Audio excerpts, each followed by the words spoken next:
What's up, everyone? I'm Nick. And I'm Em. And welcome into the Ominous Archives.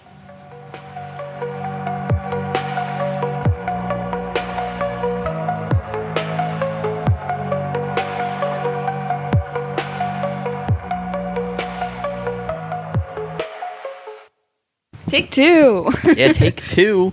Wild. Take two. It is crazy that has literally never happened to us before until never. we are off-site. Yeah. So we just recorded the whole episode and went to go upload it and everything, and we had 6 whole minutes of recording. 6 whole minutes. We were here for about an hour and a half, maybe 2 hours recording, Literally. and only had 6 minutes recorded. So, take two, but it's probably going to be the best one you've ever heard from. Hopefully. We're doing it again. Yeah, from the top. Happy Halloween. Happy Halloween. We decided tonight that we're going to be recording on site. Yeah. We are currently in the 1863 Hotel in Gettysburg, Pennsylvania. So, yeah, I mean, we're take two. It isn't fun, but it's what it is. It is what it is. The ghost here apparently is messing with us. There's a what would you call it? I don't know, a regular ghost here. I was trying to think of like resident ghost. There it is. So before we dive into all the haunted stuff and like our personal stories, because we now have a couple since we came in yesterday, we're going to give you a little bit of a background of Gettysburg. It's Cliff Notes. This was a wild battle. It was 3 days, but just real quick for the Cliff Notes. It was July of 1863. The fields of Gettysburg, Pennsylvania, became site of one of the bloodiest battles in the American Civil War. Over the course of 3 days, more than 50,000 soldiers were killed, wounded, or missing. The town and the surrounding hills were transformed into a living nightmare. But it wasn't just a battlefield that was soaked in blood. The town itself became a sprawling hospital and a charnel house, and many of the local buildings, like the courthouse, were overrun with the wounded. One volunteer aid worker described the scene as soldiers lying on the bare floor, covered with blood, dirt, and vermin, entirely naked, having to use a newspaper to protect their festering wounds from flies. Horrible. It's terrible. And I still can't remember what that germ thing is. It was before they knew that germs were a thing. So the wounded were screaming in agony under the sweltering summer heat. One man lay with a huge wound in his side with his lungs protruding out a few inches. Another soldier ended up surviving 5 separate wounds, but lost both of his eyes. Fanny Bueller, a resident of Gettysburg, recalled the endless sound of limbs being amputated amid the cries and groans of the mangled and dying. I really should learn to click when I get there. She often had to cover her ears to drown out the horror. The stench of rotten blood and smoke hung in the air for weeks. The flies came by the thousand as the disease followed close behind. Now, it was said that you could smell Gettysburg in Philadelphia if the wind blew the correct way. Because, think about it. We're in, the heat of summer. 50,000 people in the heat. Oh, my God, it's horrible. So, Gettysburg was a mass trauma event, and the sheer level of suffering, pain, and grief concentrated in one place in such a short time definitely left an imprint that many believe go beyond memory. It's no wonder that Gettysburg has become a paranormal epicenter, a place where the dead don't rest quietly. While the history books may close the chapter with a Union victory, the real story unfolds in the silence between the cannon shots and the cold spots between the stones and the whispers that are carried on in the wind. So we're going to cover some of the most haunted areas of Gettysburg, go into a couple people encounters, wrap up with mine and Em's own personal encounters, because she now has a few from Gettysburg in just one night here. Yeah, and then let everybody enjoy their Halloween. Yeah. So we're going to start off with Devil's Den. And This jagged, chaotic tangle of boulders became the stage for one of the bloodiest, most savage engagements of the entire battle. It was during day 2 of the fight. Confederate forces surged through small maze-like terrain, and the Union troops fought desperately to hold their ground. The visibility was poor, as there was so much, like, smoke from all the guns and stuff going off. Right. It was terrible. You just couldn't see anything. And with the layout being disorienting, friend and foe collided in blind terror. Close-range firefights erupted with every step. Some men got gunned down at point-blank range, while others were bayoneted. Bodies were piled between the stones like disregarded rag dolls, and more than 2,600 soldiers died here. But what lingers is an uncanny stillness that came after. Confederate snipers used rocky outcrops as nests, and many of their bodies remained unburied for days. Some never were buried at all. Eyewitnesses claim corpses were shoved into deep crevices between boulders, left to rot and disappear into the earth. The air grew thick with decay, and at night, the survivors, those who got the lucky job of standing guard, reported something far worse than enemy fire. Strange whispers, cold winds with no source, and the feeling of being watched by something not entirely alive. If you hear background noise, we are recording from our hotel room. So, normally we are in the archives, and we have a little more soundproofing than we do here. So, we may sound a little hollow this week. Anyway, from that point on, Devil's Den was never quiet again. Ghost sightings here, they didn't start decades later. They started almost immediately. Which is crazy to me, that, like, it did not take longer, like, they happened that second. Yeah. Soldiers from both sides spoke of eerie sounds echoing off the stones, battle cries, phantom gunfire, men screaming in agony. Even when the fighting had ceased, the sounds continued to carry on. One ghost here is known infamously as the Barefoot Ghost of Devil's Den. Dozens of eyewitnesses stretching back to the 1970s and recently in the last few years have described the same exact man. He's shoeless, long-haired, raggedy clothing, and has a wide-brimmed floppy hat. His appearance is sudden and disorienting. He's often spotted at dawn near the top of the boulders, and without any introduction, he says, "What you're looking for is over there." He points to the trees or off toward the triangular field, and when the startled visitors turn to look, he then vanishes. Some have even unknowingly captured him in photos, standing near the rocks, slightly buried and pale. Slightly blurred and pale. Rangers at the information center have confirmed that there's multiple people who are unrelated, all describe the same figure. Nobody knows who he is, but many believe he's one of the Southern soldiers who died here, perhaps never receiving a proper burial, clothing, or rest, which is what we were saying, that he could be pointing to his body. He's like, what you're looking for is over there. And I feel like that's definitely a lot of the reason for most of the ghosts that are here, is like a lot of them didn't get a proper burial. No, they didn't. Like, it was just just that.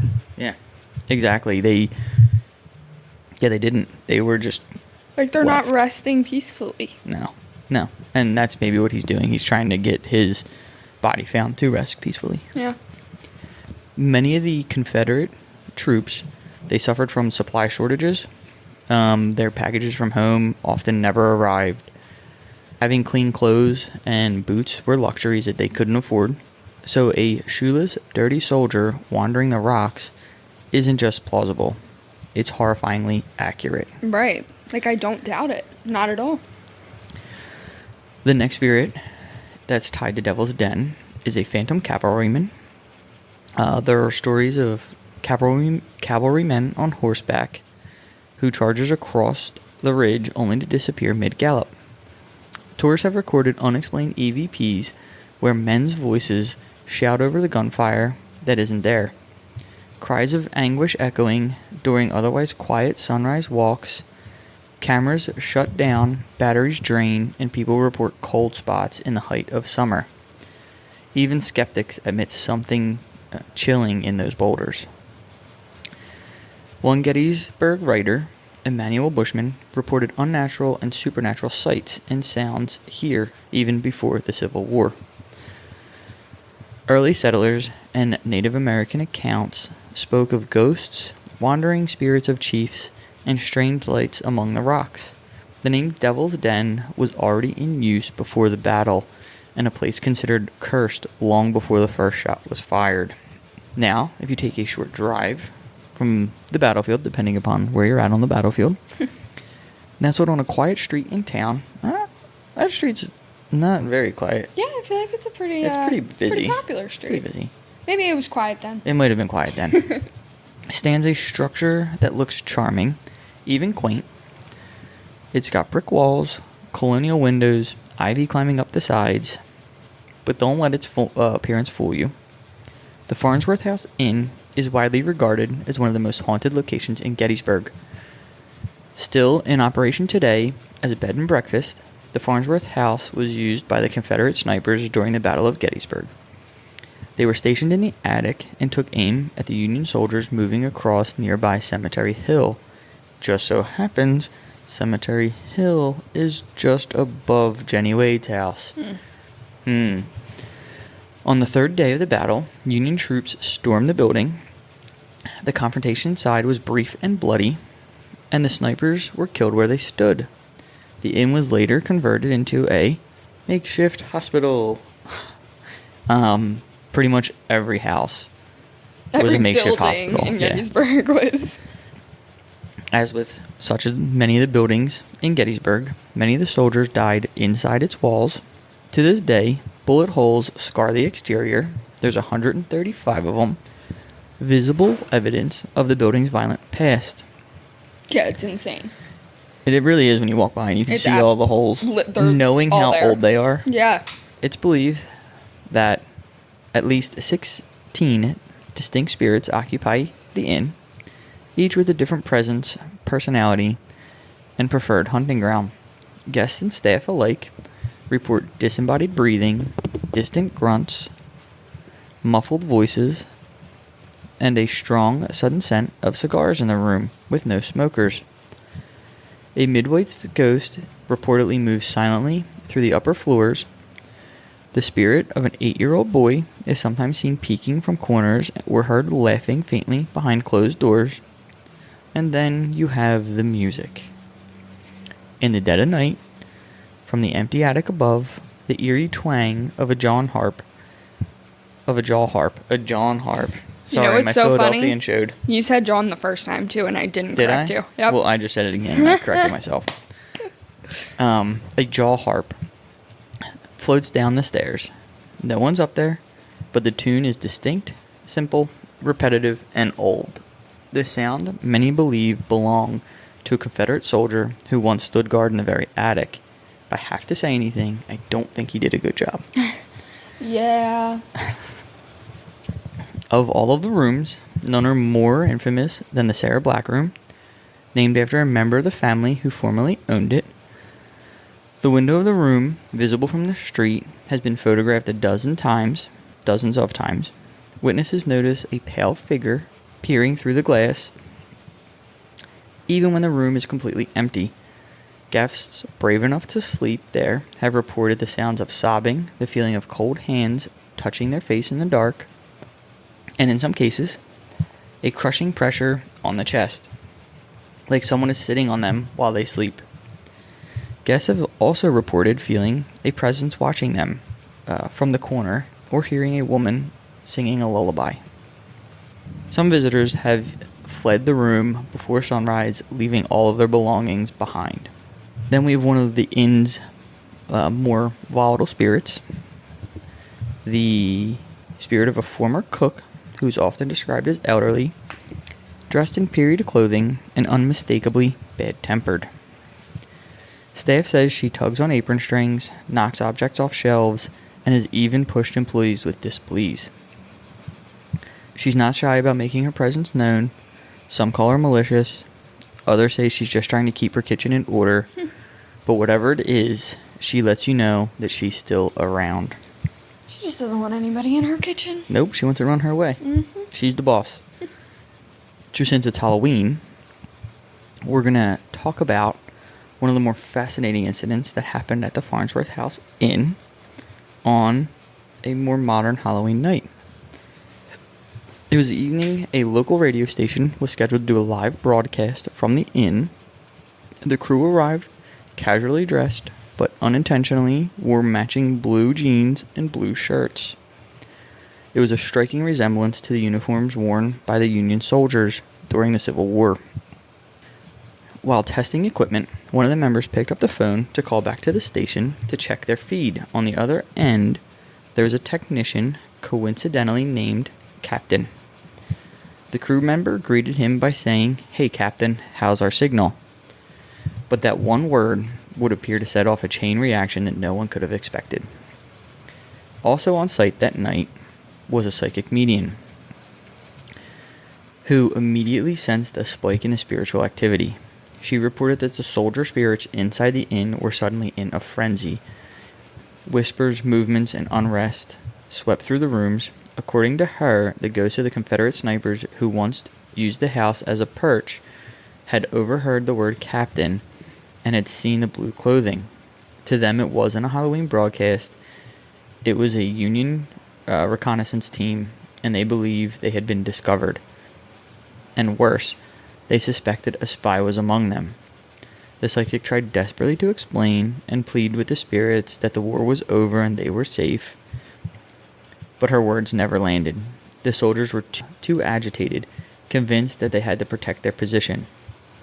It was as if, for a few moments, the war never ended, the dead were still fighting, and still afraid. By the end of the night, multiple guests and staff reported shadow figures in the hallways, windows where faces appeared briefly, and the sound of boots stomping across the attic floor. This moment gives us a deeper glimpse into what some paranormal investigators believe to be intelligent hauntings. They're not just imprints or echoes. These are conscious entities responding to the present, misinterpreting it through the lens of their past.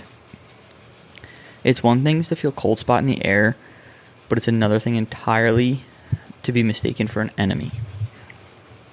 What's a haunted area without a haunted covered bridge? Duh. The Sachs-covered bridge is picturesque by day, chilling by night. It was built in 1852 by David Stoner. The 100-foot wooden span once allowed soldiers and civilians safe passage across Marsh Creek. But in the shadow of war, it became something else entirely. A stage for death, despair, and perhaps an internal haunting. During the Battle of Gettysburg, the Sachs Bridge became a critical crossing point for both the Union and Confederate troops. But legend has it that 3 Confederate soldiers tried to escape the battlefield by disguising themselves in Union uniforms and blending in with the Northern troops. When they were discovered, they were accused, depending upon who you ask, of being deserters, spies, or traitors. I wonder how they, figured that out. I wonder, bet you it was a Southern twang. Yeah, I was going to say, I wonder, what made them accuse them. What was it? Yeah. Because that is crazy. It's a smart idea, honestly, to just try to blend in with the other guys. Oh, yeah. Regardless of their true intent, they were hanged from the bridge, from the bridge's wooden support beams, as a warning to other Southern soldiers who considered defection. Dang. Their lifeless bodies swung above the water, exposed to every passing troop. Today, many believe those men never left. Paranormal investigators and thrill seekers alike have reported chilling phenomena on and around the bridge. The strong, phantom scent of cigar smoke will suddenly waft through the air despite no one being nearby. The sound of distant cannon fire, boot stomping, and ghostly moans echo across the planks. Visitors feel icy, cold spots, or worse, a sudden tap on the shoulder, only to turn around and find that nobody's there. But the most unsettling report came from those who've witnessed the unexplainable. 3 disembodied heads floating mid-air, their features twisted in silent anguish. These apparitions appear to be the very same soldiers who were executed over 160 years ago. EVP recordings have captured voices saying, "Go back," or "He's watching." One particularly famous recording features a southern accented male voice simply whispering, "Help." That's... So, we also have time slips here in Gettysburg. Oh, great. Yeah. There is the old dorm, as it's affectionately known today, but it was Pennsylvania Hall at Gettysburg College. It stands as a historic monument and a supernatural vortex. It was built in 1837, and it was the crown jewel of what was then Pennsylvania College, serving as a resident hall for students from all over the country. But during the blood-soaked days of July 1863, the building underwent a grim transformation. It became a field hospital. Not a pristine one with modern equipment and anesthesia, but a desperate, overflowing pit of horror, where soldiers in blue and gray cried out in pain. The original structure still stands today, and according to decades of reports from students, faculty, and campus security, it hasn't forgotten its war-torn past. Of all of the tales that crawl out of the Pennsylvania Hall, one account stands above the rest. It's chilling, well-documented, and straight out of a horror movie. It comes to be known by many as the elevator incident, which I think the first time we came to Gettysburg, I don't think I ever heard of this, which is wild. Anyway, it was a quiet evening. The corridors of the old dorm were likely dim, the leftover lighting buzzing and flickering in a half-hearted way that only old buildings can manage. 2 female administrators, chatting and ready to head home, stepped into the elevator. The button was pressed for the first floor. The car lurched to life, creaking as it descended until it bypassed the first floor entirely. They gave each other a puzzled look, kind of like, what the heck's going on?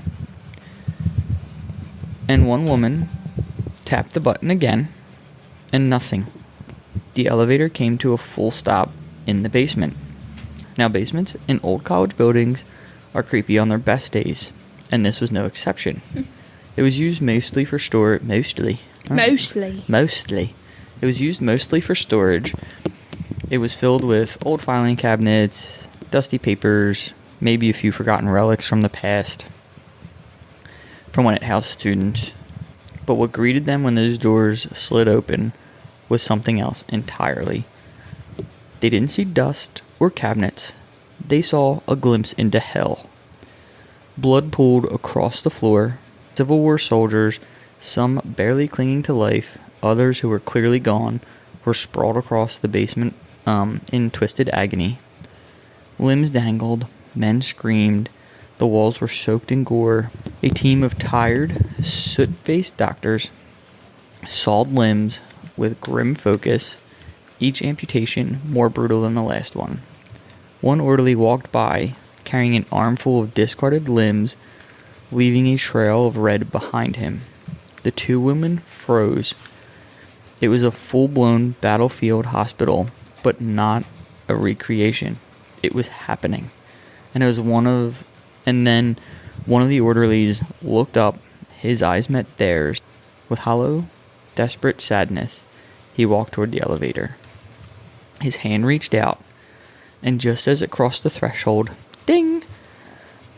The door squeaked closed.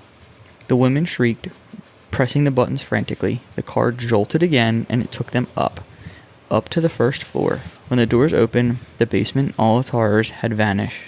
Shaking and sobbing, the administrators sprinted to the security office. The officer on duty, later interviewed by Mark Nesbitt, confirmed how distraught they were. He personally escorted them back down just to prove it was nothing. The elevator door opened. The basement was once again just a basement. Filing cabinets, cardboard boxes, silence. But the memory, unforgettable. The two never used that elevator again. That elevator, I'd never use an elevator, period, again. Yeah, that If elevator. something like that happened to me, I'm not stepping. I don't care if it's 8 floors, I'm taking the stairs. It's just out of order. Yeah. Period. Now, this isn't the only story to surface from the old dorm. In fact, it's just the tip of the iceberg. Oh, perfect. Author Mark Nesbitt documented similar events from unrelated witnesses. Another woman had nearly an identical experience with the elevator. Multiple students and staff have seen shadowy figures lurking in the upper tower. Some have looked up at the cupola and spotted a man in uniform frantically waving for help. When they alert others or look again, he's gone. Psychics who visit the site report deep feelings of despair and trauma, emotional echoes from a time soaked in blood. Some investigators say Pennsylvania Hall acts as a spiritual hotspot, a place where the veil is so thin, time may literally fold in on itself. Hence the elevator's time slip, a moment when the living cross into the past, not metaphorically, but physically. Not just seeing ghosts, but walking into their world. Students, too, have their stories. Tales of footsteps in empty halls, whispered voices in the dark, cold spots that stretch entire stairwells. Some say the building has moods, that when it's angry, nothing works. The lights flicker, phone calls drop, the elevators misbehave. But when it's calm, it's almost as if the building's humming. It's just moody. So, from Pennsylvania Hall, the next building on our tour was originally a private home that was turned into a Civil War hospital. But this building's basement brimmed with pain long before it was officially cursed. After the war, the property became the National Soldiers' Orphanage, a beacon of hope for the children left behind by the carnage of Gettysburg. And at first, it was hopeful. Ulysses S. Grant himself once visited in a campaign to drum up donations, but the fragile sense of peace was shattered when the orphanage first headmistress was replaced. Now, we did a haunted walking tour last night. I haven't reviewed any of my photos yet, but we did go into the backyard of the orphanage. Freaky. I did not enjoy it. Gave me a very weird feeling. Yep. And we'll, again, I think I said earlier, we're going to cover our own personal stories that we have, because now Em has at least 2 of her own, I think. And then I've got at least 4 towards the end of this. But the orphanage is on there. So the new headmistress, Rosa, was a cruel disciplinarian cloaked in Christian authority, ruling with an iron brutality. The children were beaten, starved, isolated, and worst of all, chained to the walls of the basement, which she converted into a cold stone dungeon. What began as a place of healing soon became a house of torment. By 1876, the children's condition had deteriorated, their education suffered, they were rarely seen outside, and when they were, their clothes were in tatters. Locals noticed a sharp rise in doctors' calls, though no town doctor could explain the sudden spike. Rosa had total control of the building and refused outside entry, keeping curious residents and worried neighbors at bay. The conflict reached a boiling point on Memorial Day of 1876. The children, many mourning their own fallen fathers, were forbidden to join in the flower distributing ceremonies. Instead, they were locked inside and forced to watch from the windows. Outraged, the townspeople put Rosa on trial for cruelty to children. She was found guilty, fined $20, and ordered to leave town, but she refused. So the $20 back then was about 2 months of her salary. Not enough. Not enough, but the scales of justice were not. Yeah. They weren't very equal there. So barricading herself in the orphanage, Rosa continued to rule with unchecked power. Then, on Christmas Eve, 2 men heard pitiful cries coming from the outhouse. Inside, they found a 4-year-old boy shivering in the cold, locked out as punishment. He wore nothing but a threadbare nightshirt, and at that moment, it triggered a full investigation. What they discovered was horrifying. Shoeless children in rags, chained in the cellar dungeon, some shackled to the walls, others left to stand, if they could, in vats of freezing water until they collapsed. Rosa didn't act alone, though. She enlisted the older boys, aged 14 to 19, to help carry out beatings and punishments. I feel like that can go back and forth, because if you don't do what she's going to say, you're just going to get beaten and punished. So, yeah. Kind of one of those annoying, like... You lose. Yeah. Some children were reported missing and never found, though no murder charges were ever filed. Now, it's said that there were bodies of children found in the backyard. Yeah. Eventually, Rosa was forced out of Gettysburg in 1877. She vanished from the record, but the darkness she left behind never did. The orphanage closed for good. Its walls, they say, never stopped whispering. Today there's reports of phantom crying, disembodied voices, and unseen hands brushing against visitors. Hearing the chains clanging in the empty halls, others spot ghostly children peering from the basement shadows just before they disappear into the dark. So it's also said that a bunch of the ghosts of the children from the orphanage you'll find in the Jenny Wade house.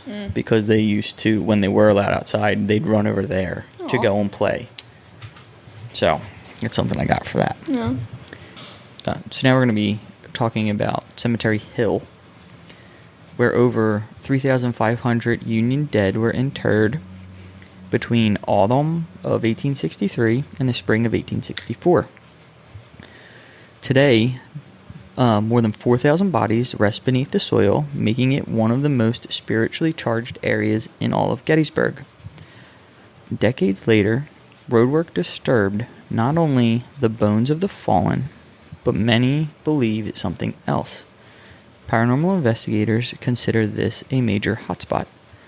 Disembodied voices call from the shadows, phantom gunfire and distant screams echo across the grove, misty figures drift between trees, evaporating into the air, orbs of light weave through the darkness, vanishing just before they can be caught on film.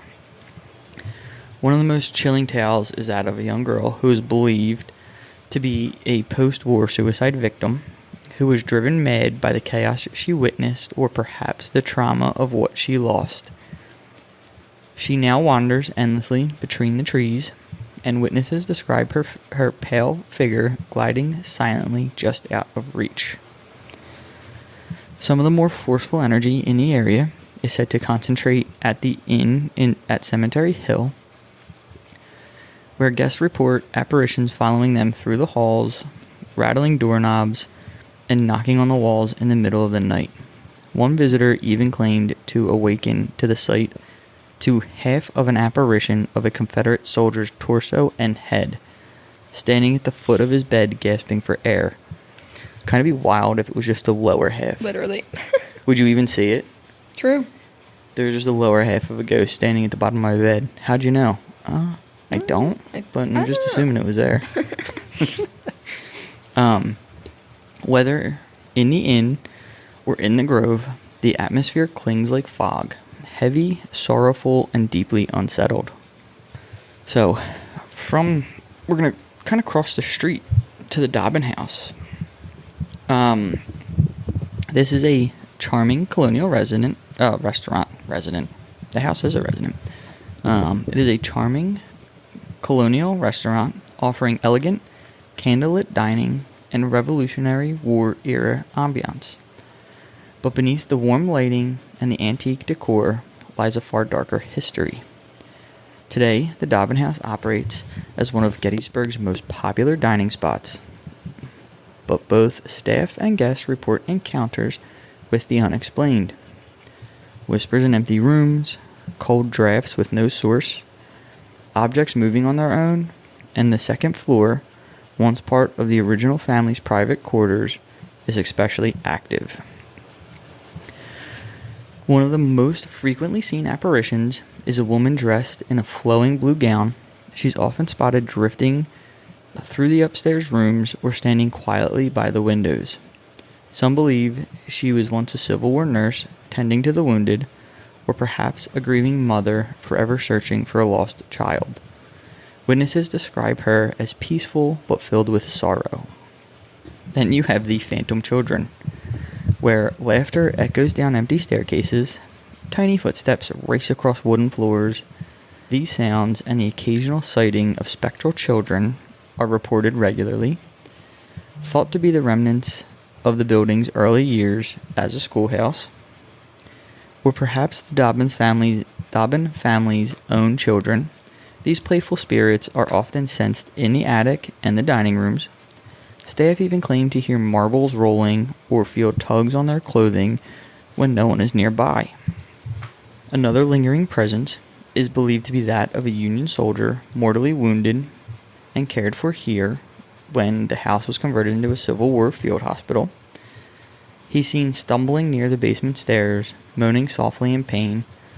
The area is known for an oppressive atmosphere, cold spots, waves of nausea, and the sudden sense of being watched. Some employees flat out refuse to enter the basement after dark.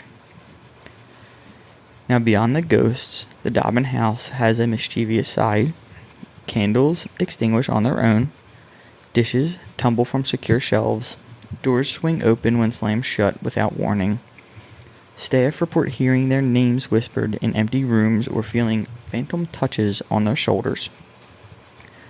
Guests have even requested to move tables due to an unshakable sense of being watched. Beneath the floorboards of the Dobbin House lies hidden spaces that were used by the Underground Railroad. That's crazy. Right? Yeah. Even the Underground Railroad ran through here. Right.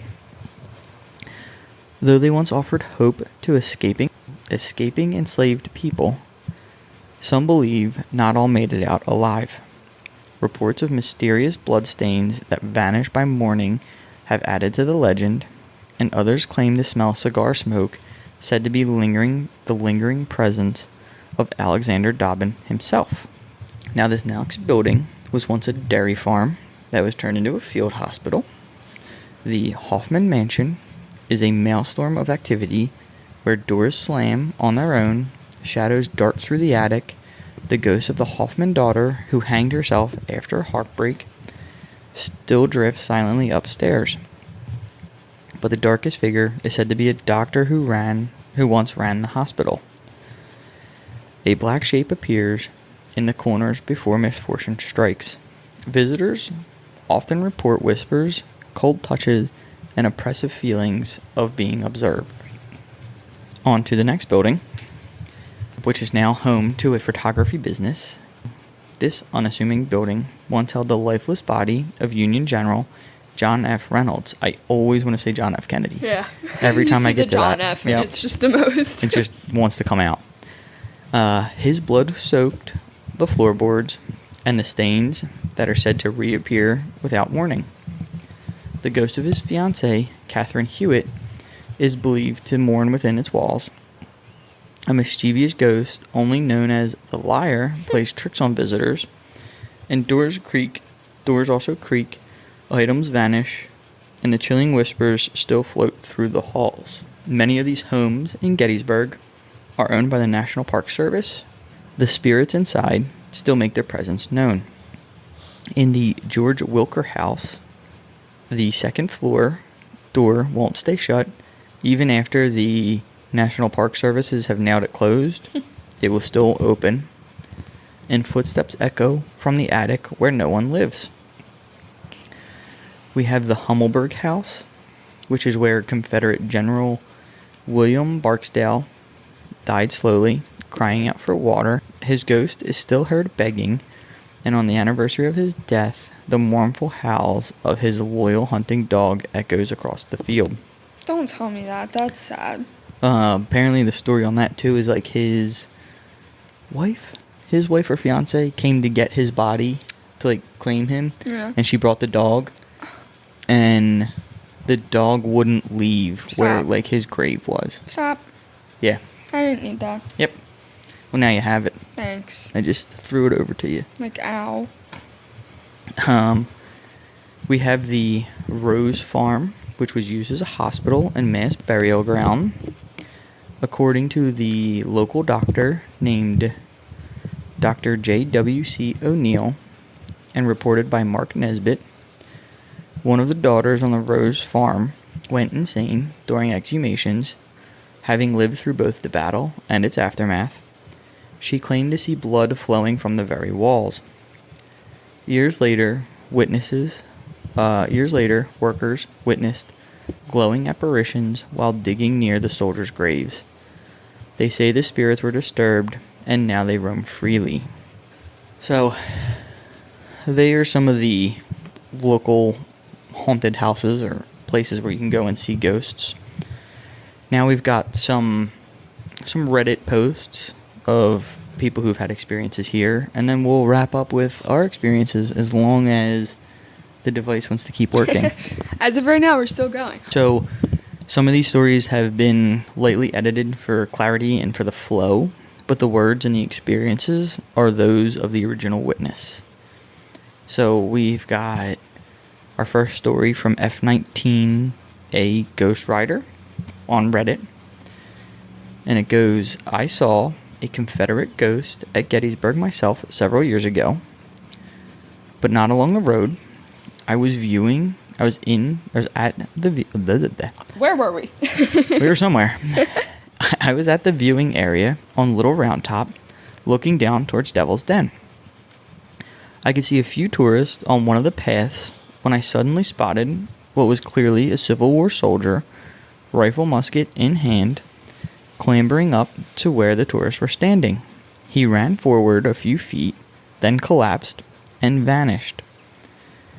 The whole thing lasted no more than 3 or 4 seconds, and it was getting dark, so it was easy to tell that he was wearing a grayish uniform, not the dark blue of the Union Army. I know it was a ghost because this happened right behind 2 of the tourists, and they had absolutely no reaction. Which is absolutely insane. Which we'll get into, like, people not reacting when you see something in one of my stories. It's just crazy. The soldier figure couldn't have been more than 5 or 6 feet from them. Another user, Wishbone Senior 5859, replied to that thread, saying, I remember reading about a Maryland investigator who recorded what sounded like war drums on the outskirts of Gettysburg. He was using an old analog cassette deck with a UV meter that pulsed with every beat. The drumming went on for about 10 minutes, and excited, he packed up, drove home eager to listen, but when he played the tape back, there was nothing. The war drums were completely gone. Crazy. The next story we have is from the Farnsworth House Inn, and it goes, my in-laws surprised my wife and me with a night at the Farnsworth House Inn, said to be one of the most haunted hotels in America. We investigated 2 rooms that night, the Custer Room, named after General Custer, and the Lincoln Room. Not sure it's named after. I've never heard of that guy in my life. Never heard of him at all. Starting in the Custer Room, we used a voice recorder and spirit box but I didn't get much activity there, except visual. My father-in-law and I kept seeing a dark humanoid figure walking around in the bathroom. My wife was attacked by a black mass that seemed to come from the ceiling. She was laying on the bed when it rushed her. She ran off immediately, feeling the cold rush of air and hearing a strange screeching noise. We left that room for the night because it felt like there was an evil presence there. In the Lincoln room, activity was intense.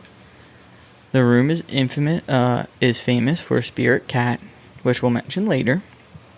We captured an EVP of a male gasping and choking.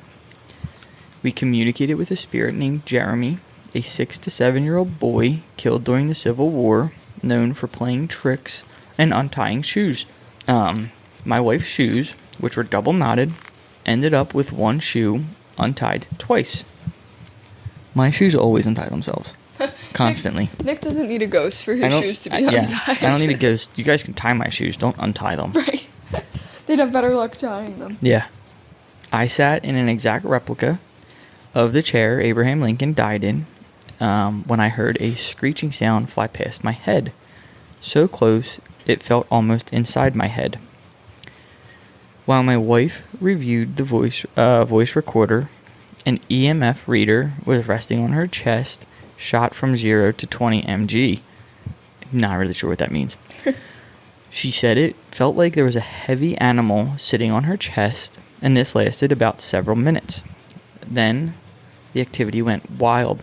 My father-in-law's thigh kept getting grabbed, my wife kept feeling pokes on her forehead, and I felt something scratching at the bottom of my foot. This went on for about an hour before we decided to leave early. When we turned on the lights, every picture on the wall was crooked. This was by far the most intense activity I've ever experienced in a single night. I love that they, it was so much that they just had to, no, we're going to leave early. Yeah, we're going to roll out early. Yep. This next account is from another Reddit user. We're not saying this on the Ominous Archives because it's inappropriate. So, this story goes, I went on a night tour of the old orphanage in Gettysburg a couple years ago, and it was a pretty creepy place. Yeah. Quick backstory. The matron of the orphanage was extremely cruel and used to chain Civil War orphans in the basement dungeon. During the tour, you get down to what's called the pit. I went down alone and took some pictures on my iPhone using the live photo feature. Nothing unusual happened while I was there, but later, when reviewing the photos, I noticed something strange. In one image, right after the flash went off, a white blur shoots across the frame, and you can even hear a whooshing sound. I took a screenshot, and it looks like a hand. Keep in mind, I was completely alone in the basement, and I can't think of any logical explanation for this. I shared it with a few friends, and they were pretty creeped out too, so I want to share it here, and we have a link to the video and to the hand screenshot. I think Em said she'll post the links. I'm watching it right now, actually. Oh, she's not listening to me. She's watching things. I was watching the video. Yeah. It's a little freaky. Yeah. I will post it to the stories. So there's hundreds, if not thousands, of stories like this on Reddit and travel forums from people who visited Gettysburg. So you can kind of research it and check on your own. I've heard stories of families coming to visit their ancestor's grave and taking a family picture with it, kind of thing. And in the family picture, there's a soldier standing in the background. Get the hell out of here. That looks like their family member. There's all kinds of crazy stories. Some of ours, because this has been the moment that we've been waiting for and why we held on to this for so long and decided to record in Gettysburg. I came here in 2015 with Frankie, and at that point, we kind of just wanted to see it. I wanted to come out and see it. I thought it was haunted, but I was also it was just so crazy what happened there. it's too close to for us to not go. Yeah. There's so much history here. I feel like there's so much to see. Yeah. So we came and we took a candlelight ghost tour, which there's a ton of them. In a couple minutes, we're going to name a couple places, or at least a couple different tours you can take. And we took one. And her and I, we did a walk. We went through the Jenny Wade house. And that's really cool walking through. That time in the Jenny Wade house, I didn't feel anything or see anything until we got outside. And we were outside on the sidewalk, and I was taking pictures of the front of the house. And our tour guide was in the back, like, shutting the lights off because we were the last tour. And in one of my pictures, I have a picture of the lights on, and then the next picture is the lights off. And in the bottom left window, there's a picture of a woman. I have the picture. We will post it to Instagram. It blows my mind every time I see it. I've tried looking in the picture with the light to see if there's anything where I'm like, oh, it could be this. I don't see anything. When you see the next picture, maybe you can say, oh, well, she's a part of the curtain that's hanging there. But I'm like, it goes out past the curtain some. You can see a shoulder and everything. So we have that. And then on that same tour, we walked up to the orphanage. And at this point, we weren't allowed in the orphanage because the company that we took didn't have rights to it, so we were allowed in the backyard. And we're standing in the backyard, and it's kind of like it was like an L shape. It had a gate. And I walked up towards, like, where the top of the L would be. Think of a backwards facing L. Right. And I worked up, like, where the top is. And there's this tree in, like, the back corner. So if you're at the top of the L, you're kind of like straight on with it. If you walk in where, like, you'd walk in to go into the backyard, it's to the back left. Yeah. And I'm staring at it, and all of a sudden I see this little kid, and his head pops out from behind the tree, and I'm like, there's no way. It's not right, possible. like, you do the whole thing with your eyes, like, Yeah, you rub your eyes. I rubbed the eyes. No way, like. I could see him clear as day. Right. I went up further on the L. I'm like, there's got to be a camera. There's something somewhere. There's a projector or something. So I'm walking. I walked up to one point, and then I walked down around to the other side. So I kind of gotten a full, like, view around this tree. Right. I don't see any lights. So I'm like, there's no way. So I walk back up to Frank. I'm like, hey, can you do me a favor and just look at that tree? Because I didn't want to say anything to her. Right. I didn't want to say there's a boy behind that tree. Yeah. Because partially at this point, I'm like, I'm either insane or I'm seeing a ghost. Right. But I need to have the confirmation, so I can't tell her what I'm seeing. Right. So I tell her, just look at the tree. And she's looking, and like a minute maybe goes by. She turns and looks at me and goes, there's a boy. And I said, yeah. I said, what's he look like? And she's like, he's got a bowl cut, he's in, like, overalls and, like, a t-shirt. And I was like, that's exactly what I'm seeing. Yeah.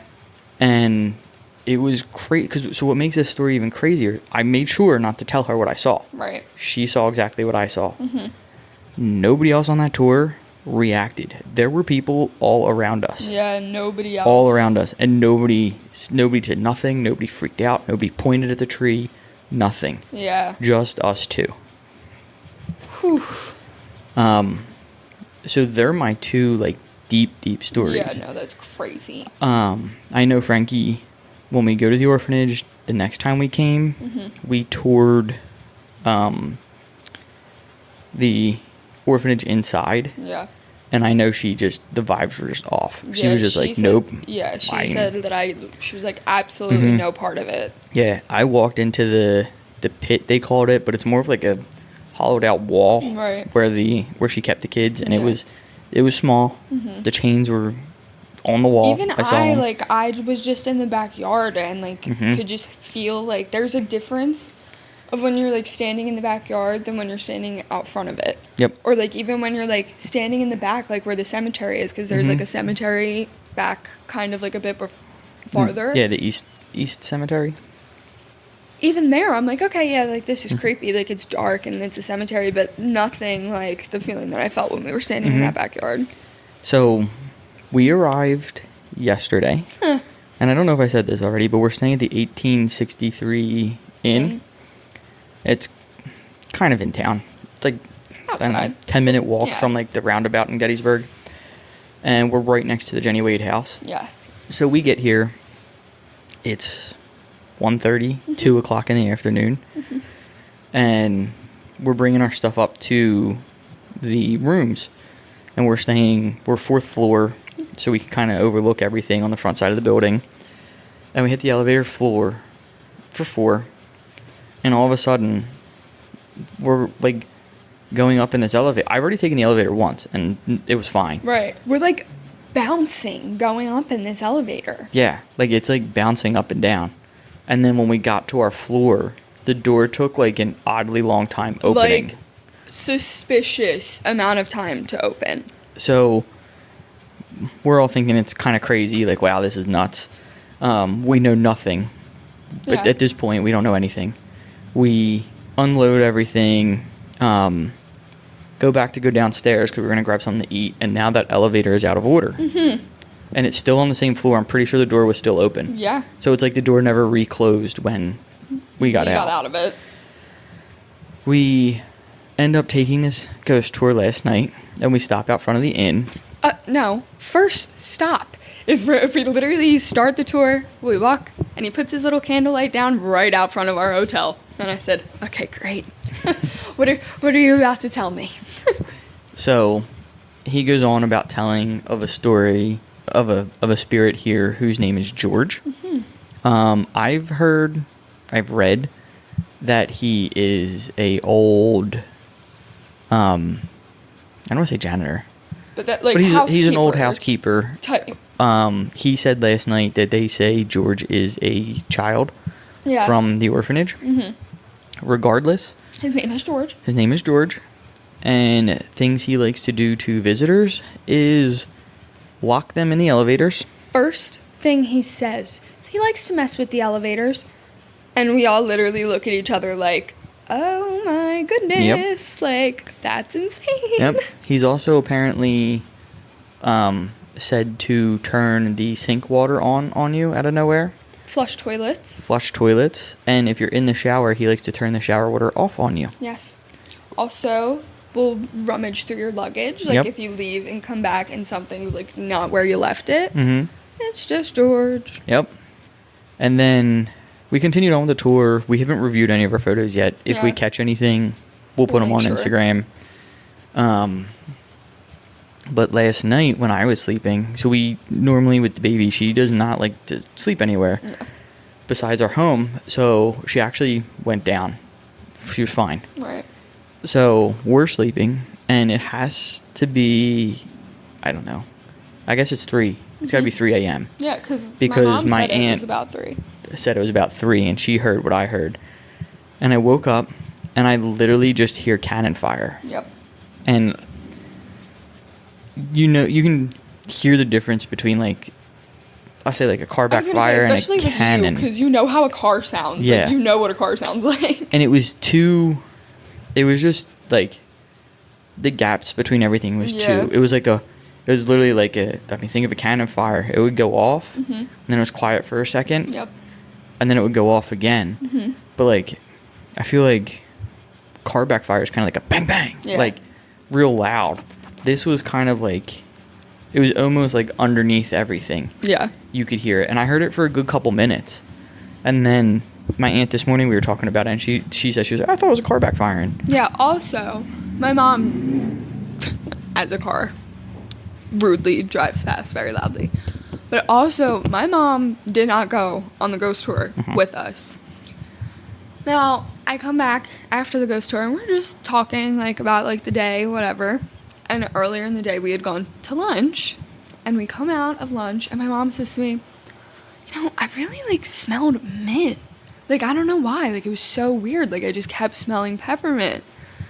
Well, our tour guide tells us last night that a lot of times people report in Gettysburg that you can smell peppermint because they put it on a cloth and put it over their face to mask the smell of all the death and decay. Death and bodies and all that. And it's just so crazy to me because, like, my mom had no idea that they said that. And she was like, yeah, just kept smelling mint. It was so weird.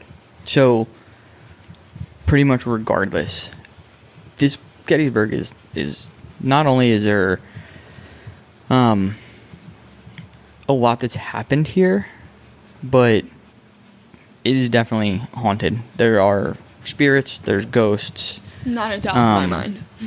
Definitely don't. Like I said earlier, I think it is a whole energy alignment thing. I think you have to get your energy to kind of meet their energy. Mm-hmm. If you want to experience anything. So I will say, we'll talk about some of the tours. There's a bunch of award-winning companies, but we have the Gettysburg Battlefield Tours. This is an award-winning company. It blends historic storytelling with chilling access.